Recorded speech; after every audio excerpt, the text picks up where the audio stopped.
देखिए, दिल्ली का चुनाव पत्थर मार दांव ये दिल्ली में हो रहा है। दरअसल चुनाव आम आदमी पार्टी बीजेपी के बीच जुबानी हमलों पर चल रहा था और अब खुला खेल फर्रुखाबादी की तर्ज पर हर दम खुलकर आजमाया जा रहा है। आरोपों की बौछार है, कहीं ईंट से हमला, कहीं कार से रौंदने के आरोप। कोई प्रूफ नहीं, लेकिन चुनावी पैंतरेबाजी दिल्ली में चरम पर है। आम आदमी पार्टी ने अरविंद केजरीवाल पर हमले को परवेश वर्मा से जोड़ा तो परवेश वर्मा ने प्रेस कॉन्फ्रेंस में बाकायदा कागज पर लिखकर दावा किया अरविंद केजरीवाल 20,000 वोटों के अंतर से हारेंगे।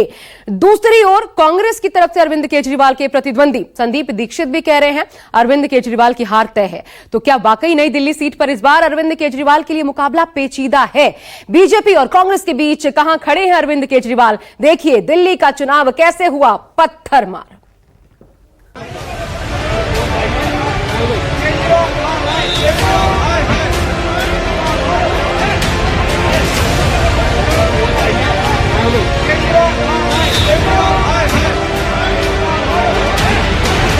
इस तरह की हिंसा आज तक दिल्ली के लोगों ने देखी नहीं है, जिसमें एक पूर्व मुख्यमंत्री के ऊपर कातिलाना हमला करने की कोशिश की जाए। लेकिन मैंने हमेशा कहा है कि मैं देश के लिए, समाज के लिए मेरा जीवन समर्पित है।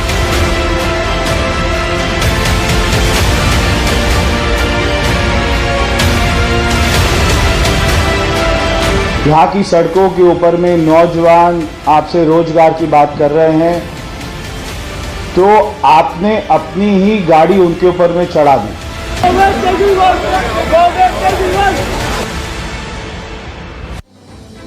और इसी के साथ दिल्ली चुनाव की सियासी सरगर्मियां अपने चरम पर पहुंच गईं।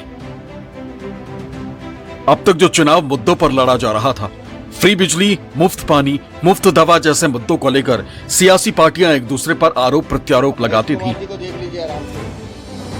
पूर्वांचल, झुग्गी बस्तियां, जात धर्म जैसे मसले भी पिछले कई दिनों से राजनीतिक दलों के नेताओं की ज़बां पर हावी।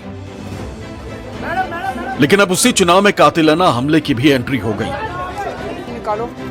मामला दिल्ली के पूर्व सीएम और आम आदमी पार्टी के मुखिया अरविंद केजरीवाल से जुड़ा हुआ है। शनिवार को अरविंद केजरीवाल अपने विधानसभा क्षेत्र नई दिल्ली में चुनाव प्रचार कर रहे थे। उसी दौरान कुछ लोग वहां पहुंच गए और केजरीवाल की गाड़ी के सामने काले झंडे दिखाने लगे। विरोध कर रहे लोग काला झंडा दिखाते हुए केजरीवाल की गाड़ी के बेहद करीब पहुंच गए। आम आदमी पार्टी की ओर से दावा किया गया कि इस दौरान उन लोगों ने केजरीवाल पर ईंट फेंककर हमला करने की कोशिश की। केजरीवाल अपने ऊपर हुए इस हमले को कातिलाना अटैक बता रही, दावा कर रहे हैं कि बीजेपी चुनाव हार रही है, लिहाजा उनके नेता अब इस तरह से अपना कैंपेन करने लगे। वहीं बीजेपी नेता प्रवेश वर्मा ने भी केजरीवाल पर पलटवार किया है और टांग टूट गई है। प्रवेश वर्मा कह रहे हैं कि जिस सीट से केजरीवाल 11 साल से विधायक हैं और सीएम रह चुके हैं, उस क्षेत्र के नौजवान जब उनसे रोजगार पर सवाल पूछ रहे हैं तो केजरीवाल अपनी कार से उन्हें रौंदने की कोशिश करते हैं। हम जिस तरह का कैंपेन देख रहे हैं, दिल्ली के लोगों ने इस तरह का कैंपेन देखा नहीं है। इस तरह की हिंसा आज तक दिल्ली के लोगों ने देखी नहीं है, जिसमें एक पूर्व मुख्यमंत्री के ऊपर कातिलाना हमला करने की कोशिश की जाए। लेकिन मैंने हमेशा कहा है कि मैं देश के लिए, समाज के लिए मेरा जीवन समर्पित है। वो अपने तरीके, वो इसी तरह से, वो हार रहे हैं बुरी तरह से, वो इसी तरह से चुनाव लड़ना जानते हैं, वो इस तरह से अपनी कैंपेनिंग करें। मैं लोगों के काम के लिए, लोगों की योजनाओं के लिए, लोगों के भले के लिए, उनके विकास के लिए योजनाएं ऐलान कर रहा हूं, अपना काम बता रहा हूं। हम उस तरह से अपना कैंपेन कर रहे हैं। जो व्यक्ति दिल्ली में 11 साल मुख्यमंत्री रहा है, आज केवल 1,09,000 की वोटर की ये विधानसभा में आज उस व्यक्ति को डोर टू डोर जाना पड़ रहा है और जो रिस्पांस मिल रहा है उससे वो एकदम से बौखला गए हैं। अपनी पार्टी का नाम आम आदमी रखने से और खुद अपने आप को अपने मुंह से आम आदमी कहलाने से आप आम आदमी नहीं होते हैं, क्योंकि जब यहाँ की सड़कों के ऊपर में नौजवान आपसे रोजगार की बात कर रहे हैं, तो आपने अपनी ही गाड़ी उनके ऊपर में चढ़ा दी। दरअसल अरविंद केजरीवाल और प्रवेश वर्मा दोनों ही नई दिल्ली विधानसभा सीट पर एक दूसरे के आमने सामने। केजरीवाल जहां अपनी आम आदमी पार्टी से कैंडिडेट हैं, तो वहीं प्रवेश वर्मा को बीजेपी ने अपना उम्मीदवार बनाया। माना जा रहा है कि दोनों के बीच अब की बार नई दिल्ली सीट पर कड़ी टक्कर देखने को मिल सकती है। यही वजह है कि अब की बार के चुनाव में यह सीट काफी हाई प्रोफाइल हो गई है। लिहाजा अरविंद केजरीवाल पर हमले का आरोप आम आदमी पार्टी, बीजेपी और उनके नेता प्रवेश वर्मा पर लगाते हुए बड़ा दावा किया, जिसका जवाब प्रवेश वर्मा ने भी दिया है। ये मर्डर, डकैती, चोरी, मार पिटाई के एक नहीं, दो नहीं, अनेकों केसेस इनके खिलाफ चल रहे हैं। इसका क्या मतलब है? प्रवेश वर्मा ने अपने साथ गुंडों को, हार्डन्ड क्रिमिनल्स को रखा हुआ है। और क्यों रखा हुआ है? घर घर पर्चे बांटने के लिए रखा हुआ है। सिर्फ और सिर्फ आम आदमी पार्टी पर, अरविंद केजरीवाल जी पर हमला करने के लिए रखा हुआ है। सारे 1,09,000 वोटर ही मेरे करीबी हैं, वो सारे ही मेरे अपने हैं। अगर अरविंद केजरीवाल यहां के वोटर्स को अपना नहीं मानता है, उनको गुंडा बोलता है, पहले उन्होंने कहा कि पश्चिमी दिल्ली से गुंडे आए हुए, फिर उन्होंने कहा मुंडका गांव से गुंडे आए हुए, फिर उन्होंने कहा हरियाणा से गुंडे आए हुए। जब उनको पता लगा तीनों के तीनों लड़के ही यहीं के स्थानीय वोटर हैं, उसी एरिया में रहते हैं जहां पे अरविंद केजरीवाल का कार्यक्रम था, तब उन्होंने अपना स्टेटमेंट बदला कि मेरे ऊपर में पथराव हुआ है। शनिवार को हुई इस वारदात के बाद आम आदमी पार्टी ने केजरीवाल पर हमला करने वाले एक युवक का फोटो भी जारी किया था, जिसमें वो युवक प्रवेश वर्मा के साथ नजर आ रहा। इसके बाद ही पूरा आरोप प्रवेश वर्मा पर लगने लगा। पर भाजपा आम आदमी पार्टी का यह भी आरोप है कि एक पार्टी के राष्ट्रीय अध्यक्ष और पूर्व सीएम पर जानलेवा हमला होने के बाद भी आरोपियों को न तो गिरफ्तार किया गया है और न ही कोई एफआईआर लिखी गई है। वहीं बीजेपी ने आम आदमी पार्टी पर पलटवार करते हुए कहा कि ये केजरीवाल की साजिश है, जिसके जरिए वो सहानुभूति बटोरना चाहते हैं। आप बताइए, इतनी बड़ी घटना हो गई, एक राष्ट्रीय पार्टी के राष्ट्रीय अध्यक्ष 3 बार दिल्ली के मुख्यमंत्री रह चुके हैं और कान में जूने रह, कोई गिरफ्तारी नहीं हुई तक, कोई मुकदमा नहीं लिखा गया इतने बड़े मामले का। अमित शाह जी, चुनाव लड़ना है, मैदान में आके चुनाव लड़ो। ये देश की राजधानी में कायराना हरकतें बंद करो और अपने इन गुंडों को समझाओ, इन गुंडागर्दी से हम लोग डरने वाले नहीं है। ये प्रवेश वर्मा को भी समझना चाहिए, ये उनके गुंडों को भी समझना चाहिए और अमित शाह को भी समझना चाहिए।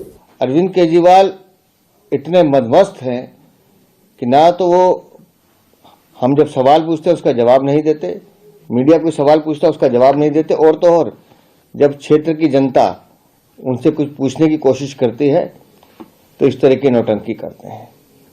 हमारे कार्यकर्ताओं पे गाड़ी चढ़ा के भागे हैं और कहते हैं हमला हुआ है। आज जो कुछ भी हुआ है ये अरविंद केजरीवाल आम आदमी पार्टी की अपनी एक साजिश है, एक मैं कहूं तो सहानुभूति बटोरने का एक नाटक है। गुम है। बात यहीं तक नहीं रुकी है। दिल्ली चुनाव में एक तरफ जहां आम आदमी पार्टी अब केजरीवाल पर हमले को एक बड़ा मुद्दा बना रही है, वहीं नई दिल्ली सीट से बीजेपी प्रत्याशी प्रवेश वर्मा ये दावा कर रहे हैं कि अब की बार के चुनाव में अरविंद केजरीवाल उनसे 20,000 वोटों से हारने वाले हैं। इस पर केजरीवाल ने भी पलटवार किया है। केजरीवाल ने दावा किया कि प्रवेश वर्मा सपना देख रहे हैं। मैं आज आपके सामने एक ऐलान कर रहा हूं और मैं केजरीवाल को चुनौती दे रहा हूं और मैं एक कागज पे लिख रहा हूं आपके सामने। ये मैं कागज पर लिख रहा हूं, अरविंद केजरीवाल नई दिल्ली विधानसभा से चुनाव हारेगा 20,000 वोट से। ये मैं सारी दिल्ली की जनता को कह रहा हूं, चाहे आप पूरी पंजाब की सारी पुलिस ले आओ, पंजाब की अपनी पूरी पार्टी ले आओ, मगर नई दिल्ली विधानसभा के लोग आपकी हकीकत को जानते हैं। ये स्थानीय लोग अपने दर्द को महसूस करते हैं जो उन्होंने 11 साल तक झेला है। लिख के देने दो, वो अभी थोड़े दिन उनको उसमें जीने दो, सपने में जीने दो, कोई हर्ज नहीं है। नई दिल्ली विधानसभा सीट 2008 परिसीमन से पहले गोल मार्केट सीट कही जाती थी और इसी गोल मार्केट इलाके के पास अरविंद केजरीवाल हैं वो प्रचार कर रहे थे। जब शनिवार दोपहर उन पर हमला हुआ तब उसी इलाके में थी। सबसे पहले आपको नई दिल्ली विधानसभा सीट पर मतदाताओं की हम संख्या जल्दी बता देते हैं। देखिए, इससे जुड़े कुछ फैक्ट्स देख लीजिए। 1,09,000 के करीब कुल मिलाकर के मतदाता हैं, जबकि पिछले चुनाव में 20 में यह संख्या जो थी वो 1,45,000 के आसपास थी। राजधानी के सेंटर में मध्य में स्थित है ये नई दिल्ली विधानसभा क्षेत्र। इसके अलावा विधानसभा क्षेत्र में कई वीवीआईपी इलाके आते हैं, ये भी जान लीजिए। साथ ही कनॉट प्लेस, लुटियंस, सरकारी कार्यालयों वाला क्षेत्र इसी विधानसभा के भीतर पड़ता है। अधिकतर मतदाता जो है वो शिक्षित और आर्थिक रूप से संपन्न यहां का माना जाता है। इसके अलावा अफसर और बिजनेसमैन जैसे वोटर्स की संख्या यहां पर, पढ़े लिखे मतदाताओं की संख्या यहां पर ज्यादा है। अब नई दिल्ली विधानसभा का जातीय समीकरण वो क्या कहता है, किस प्रकार के आंकड़े यहां नजर आते हैं, देखिए। ब्राह्मण समाज की सबसे ज्यादा आबादी इस विधानसभा क्षेत्र में है। ब्राह्मण समाज में आप जानते हैं बीजेपी कांग्रेस दोनों की यहां पर पैठ है। बीजेपी की तो है ही, कांग्रेस की भी है। आम आदमी पार्टी ने भी ब्राह्मण समाज पर पकड़ बनाने की पूरी कोशिश की है। पंजाबी और खत्री समुदाय का भी खासा प्रभाव इस विधानसभा क्षेत्र में है। इसके अलावा एक और फैक्टर दलित मतदाताओं का, उनकी भी अच्छी खासी आबादी यहां पर आती है। और इन सब से इतर नई दिल्ली विधानसभा का चुनावी इतिहास बेहद दिलचस्प। 1952 में दिल्ली में पहला चुनाव हुआ था, उसके बाद 37 साल तक यहां पर चुनाव नहीं हुआ। और दूसरा विधानसभा चुनाव हुआ 1993 में, जब बीजेपी की सरकार बनी, मदन लाल खुराना मुख्यमंत्री बने और तब से लेकर के अब तक दिल्ली में कुल मिलाकर के 7 चुनाव हुए हैं। तो अब तक कुछ और आंकड़े देखिए, फैक्ट्स देखिए। कुल मिलाकर के जैसा मैंने आपको बताया 7 विधानसभा के चुनाव अब तक 1993 से। एक बीजेपी कब 1993 में तब जीती थी, 3 कांग्रेस ने जीती, उसके बाद एक के बाद एक, और फिर 3 चुनाव आम आदमी पार्टी ने जीते। पहला चुनाव 1993 में जहां पर बीजेपी ने अपनी जीत दर्ज की थी, मदन लाल खुराना मुख्यमंत्री बने थे। उसके बाद 1998, 2003 और 2008 में कांग्रेस जीती, शीला दीक्षित मुख्यमंत्री के तौर पर सामने आई। 2013 से लेकर के अब तक अरविंद केजरीवाल का चेहरा है, उनका कब्जा है। और 7 में से 6 चुनाव जीतने वाले मुख्यमंत्री इसी नई दिल्ली विधानसभा से बने हैं।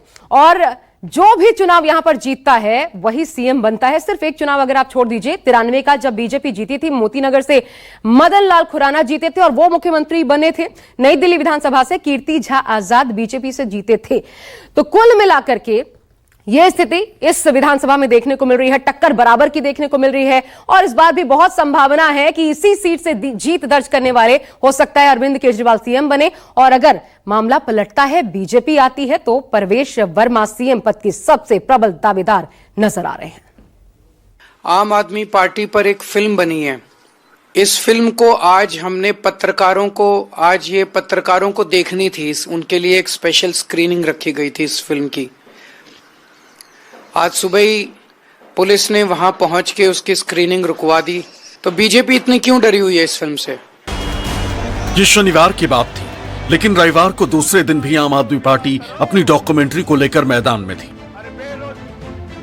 शनिवार को डॉक्यूमेंट्री की स्क्रीनिंग रोके जाने के बाद रविवार को आम आदमी पार्टी के फायर ब्रांड नेता और राज्यसभा सांसद संजय सिंह इस मसले को लेकर सामने आए।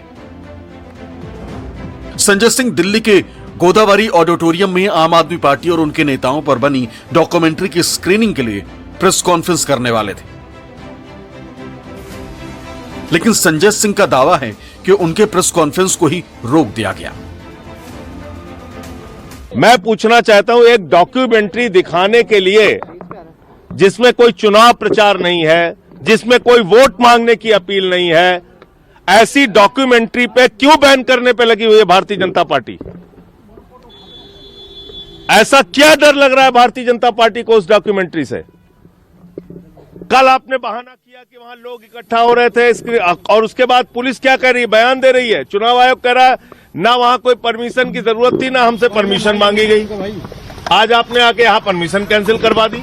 अरे यार क्या करूं भाई, एक प्रेस कॉन्फ्रेंस करके हम एक डॉक्यूमेंट्री जिसमें कोई चुनाव के लिए वोट मांगने की अपील नहीं है, जिसमें कोई चुनाव का प्रचार नहीं है, अब प्रेस कॉन्फ्रेंस रोक रहे। दरअसल आम आदमी पार्टी और उनके नेताओं को लेकर एक डॉक्यूमेंट्री बनाई गई। इस डॉक्यूमेंट्री का नाम अनब्रेकेबल रखा गया। ये डॉक्यूमेंट्री पार्टी के नेताओं के जेल जाने और उनके संघर्ष पर आधारित है। पार्टी की ओर से इसका एक पोस्टर भी जारी किया गया था। शनिवार को दिल्ली की ITO स्थित प्यारेलाल भवन में इस डॉक्यूमेंट्री की स्क्रीनिंग का आयोजन किया गया था, लेकिन दिल्ली पुलिस ने अनुमति न होने का हवाला देते हुए इसे रोक दिया। दरअसल इस डॉक्यूमेंट्री में दिल्ली में शराब घोटाले के बाद किस तरह आम आदमी पार्टी के तमाम शीर्ष नेताओं को जेल भेजा गया, उसकी पूरी कहानी बयां की गई है, जो इस बार दिल्ली चुनाव में केजरीवाल के लिए बड़ी चुनौती भी है। कैसी कैसी चुनौतियां उनके सामने, देखिए एक के बाद एक तमाम शीर्ष नेताओं पर शराब घोटाले के गंभीर आरोप लगे हैं। इसके अलावा आरोप यह भी कि कोरोना काल में शीश महल बनवाया आम आदमी पार्टी ने। साथ ही साथ आरोप है शराब घोटाला शीश महल मामले में कैग की रिपोर्ट सामने आने से जो तथ्य हैं उसको लेकर भी देश विरोधी ताकतों से मदद लेने का भी एक गंभीर आरोप आम आदमी पार्टी के ऊपर लगा है। इसके अलावा बांग्लादेशी रोहिंग्याओं को संरक्षण देने का आरोप भी लगातार बीजेपी की तरफ से लगाया गया। 11 साल में भी यमुना साफ न होना यह भी आरोप है, जिस पर सरेंडर की मुद्रा में इस बार अरविंद केजरीवाल खुद कह रहे हैं, नहीं हुआ काम मानता हूं, अगली बार कर दूंगा। हर घर साफ पानी न पहुंचा पाना यह भी, साथ ही योजनाएं लागू करने से ज्यादा प्रचार पर खर्च, कुल मिलाकर के ऐसी 4 योजनाएं जिस पर बीजेपी ने हमला बोला अरविंद केजरीवाल पर। सभी मामले में बीजेपी का एग्रेसिव कैंपेनिंग देखने को मिली है। और इसके साथ साथ सबसे बड़ी बात, 10 साल की एंटी इनकम्बेंसी जिसका सामना अरविंद केजरीवाल कर रहे हैं। और इसके अलावा कांग्रेस के भी कई बड़े चेहरे मैदान में हैं जिन्होंने इस फाइट को त्रिकोणीय बना दिया है। अब जरा यह भी जान लीजिए कि नई दिल्ली सीट पर केजरीवाल किस तरीके से अजय रहे हैं। हम एक एक करके वो इतिहास भी आपको गिना देते हैं। 2013 से ही देखिए, पहला चुनाव लड़े थे तत्कालीन मुख्यमंत्री शीला दीक्षित को 25,000 से ज्यादा वोटों से उन्होंने शिकस्त दी थी। शीला दीक्षित को एक बहुत बड़ी जीत के रूप में इसे देखा गया। बीजेपी के विजेंद्र गुप्ता उस दौरान 17,952 वोट पाकर तीसरे नंबर पर रहे थे। अब अगला चुनाव जल्दी से 2015 का दिखाती हूं आपको। दूसरा चुनाव हुआ था, बीजेपी की नुपुर शर्मा 31,583 वोटों के अंतर से उनको हार का सामना करना पड़ा था। फिर आ जाइए 20 के चुनाव पर, बीजेपी के सुनील कुमार यादव को 21,697 वोटों से अरविंद केजरीवाल ने हराया। और इस बार परवेश वर्मा कह रहे हैं, बाकायदा लिखकर दावा कर रहे हैं, 20,000 वोटों के अंतर से अरविंद केजरीवाल हारेंगे। तो परवेश वर्मा की भविष्यवाणी सत्य होगी या अरविंद केजरीवाल का बीजेपी का जमानत जब्त होने का दावा? फैसला जनता की अदालत में होगा। फिलहाल बस इतना ही, एक छोटा सा ब्रेक ले रहे हैं, देखते रहिए न्यूज़ 24।